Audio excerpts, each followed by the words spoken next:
السلام علیکم دوستو، شاہد نواز آپ کی خدمت میں حاضر ہے۔ آج ہم بات کریں گے دمہ کے اوپر، برونکل استھما اور اس کا ہومیوپیتھک علاج۔ اس بیماری میں پھیپھڑوں کی باریک نالیوں میں تشنج ہو کر سانس تنگی سے آنے لگتا ہے، اور یہ بیماری اکثر دورہ کے ساتھ آتی ہے۔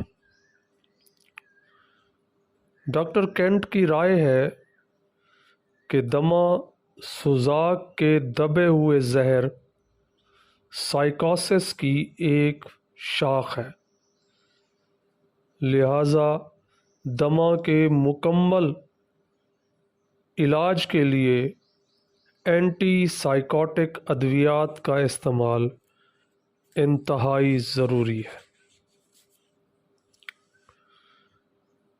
اب ہم بات کرتے ہیں اس کی وجوہات کی کہ دمہ ہوتا کیوں ہے۔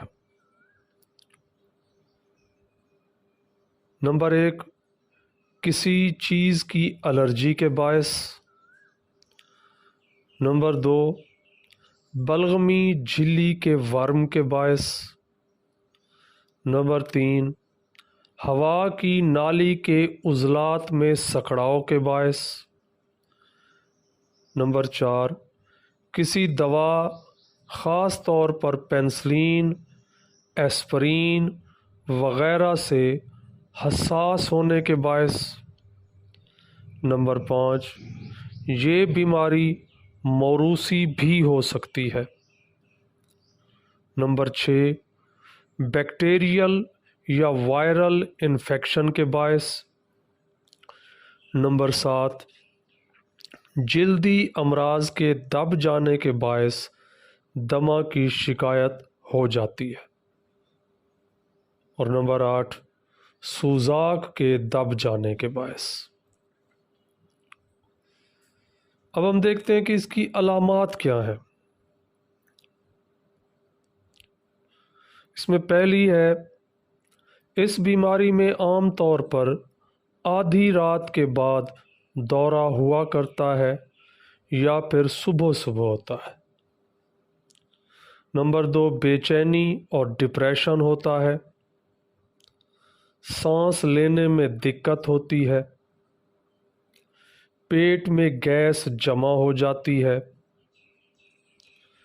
دورے کی حالت میں مریض بستر پر بیٹھ جاتا ہے اور آگے کی طرف نیچے ہو کر جھک جاتا ہے، کیونکہ ایسا کرنے سے مریض کو آرام ملتا ہے۔ لیٹنے کی حالت میں مریض کا دم گھٹنے لگتا ہے۔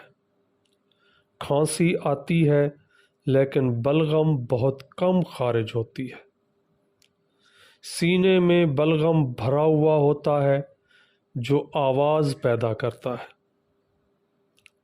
اکثر مریض اپنی ہسٹری میں کسی جلدی بیماری کا ذکر کرتے ہیں یا پھر نمونیا، برونکائٹس کے بارے میں بتاتے ہیں۔ مریض کے چہرے کا رنگ آکسیجن کی کمی کے باعث نیلا ہونے لگتا ہے۔ نبض تیز لیکن کمزور ہوا کرتی ہے۔ اس بیماری کے باعث مریض کا اوپر کا بلڈ پریشر، جسے سسٹولک بی پی کہتے ہیں، بڑھ جاتا ہے۔ خون میں ایسنوفلس کی تعداد بڑھ جاتی ہے، اور یہ نشانی دمہ کی تشخیص میں رہنما ثابت ہوتی ہے۔ خون کے سفید خلیے کی ایک قسم ایسنوفل کہلاتی ہے، جو ان کی تعداد بڑھ جانے سے دمہ کی کیفیت میں بھی اضافہ ہو جاتا ہے۔ دمہ کی ایک قسم جو ہے وہ قلبی دمہ بھی ہے، چونکہ بلند فشار خون میں دل کو زیادہ کام کرنا پڑتا ہے، اس لیے دل کی جسامت بڑھ جاتی ہے، اور اس جسامت کے لحاظ سے اسے بطور غذا زیادہ خون کی ضرورت ہوتی ہے، مگر خون کی تنگ نالیوں کی وجہ سے مطلوبہ خون انہیں نہیں مل سکتا، اس لیے انجائنا کی شکایت کے ساتھ پھیپھڑوں میں خون کے اجتماع کے باعث سانس پھولنے لگتا ہے۔ اسے قلبی دمہ یا کارڈیک استھما بھی کہتے ہیں۔ دمے کے باعث دل کے دورے کا خطرہ بڑھ جاتا ہے۔ امراض قلب کے ماہرین کا کہنا ہے کہ دمہ ایک الرجی ہے جس میں سوزش اور ورم پیدا ہو جاتا ہے، اور جدید تحقیق کے مطابق یہ ورم امراض قلب میں اہم کردار ادا کرتا ہے۔ اب ہم بات کرتے ہیں اس کے ہومیوپیتھک علاج کے متعلق۔